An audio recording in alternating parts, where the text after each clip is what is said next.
নাতনিদের মুখে অন্ন তুলে দিতে ভিন রাজ্যে পাড়ি দিলেন দাদু।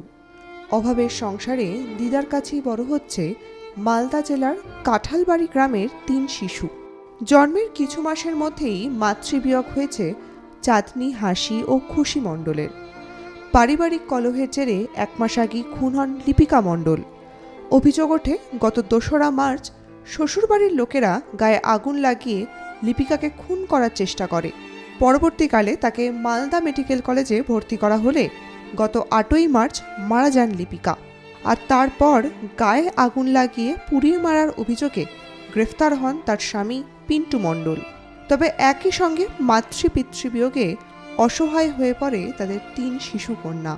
বর্তমানে নাতনিদের নিজেদের বাড়িতেই নিয়ে এসেছে লিপিকা মণ্ডলের মা নির্মলা মণ্ডল ও বাবা শ্যামফুল মণ্ডল। তবে অভাবের সংসারে 3 শিশুকে নিয়ে নাজেহাল দাদু দিদা। এখন চাইছি কি বাচ্চাগুলোকে আমি কিভাবে মানুষ করব, কিভাবে লেখাপড়া করাবো, আমি কি খাবো। আমরা গরিব মানুষ, আমরা কোনো জায়গা থেকে আমরা সাহায্য পাই না। তারপরে আমরা এই ছেলেটাকে পিন্টুকে আমরা যাই ফাঁসি চাই, তারপরে বাকি আসামিকে আমরা সাজা চাই। অসহায় 3 শিশুকে দেখে চিন্তিত গোটা গ্রাম। সাহায্যের হাত বাড়িয়ে দেওয়ার জন্য আবেদন শোনা গিয়েছে দিদা নির্মলা মণ্ডলের গলায়। ব্যুরো রিপোর্ট, আরোহী নিউজ।